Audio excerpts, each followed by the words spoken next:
আজকে আমি আপনাদের ঘরে থাকা উপকরণ দিয়ে কাতলা কালিয়া করে দেখাবো। এখানে সব কেটে রেডি করে নিয়েছি কাতলা মাছ। নুন হলুদ মাখিয়ে কাতলা মাছটাকে ভেজে নেব। এখানে মাছগুলো আমার ভাজা হয়ে গেছে, এখন বাটিতে তুলে নেব। সব মশলাগুলো নিয়েছি, এগুলো শিলে বেটে রেডি করে নেব।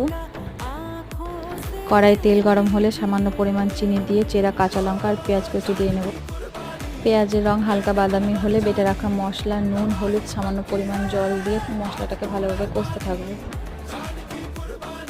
মশলা থেকে আমার তেল ছেড়ে এসে টমেটো কুচি দিয়ে টমেটোটাকে ভালোভাবে ভেজে নেব। মশলাটা কষানো হয়ে গেলে আগে থেকে করে রাখা গরম জল দিয়ে নেব।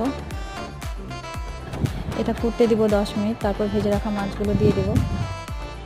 5 মিনিট ফুটিয়ে নামিয়ে নিলে রেডি আমার কাতলা কালিয়া। রান্নাটি ভালো লাগলে লাইক, কমেন্ট, শেয়ার, সাবস্ক্রাইব।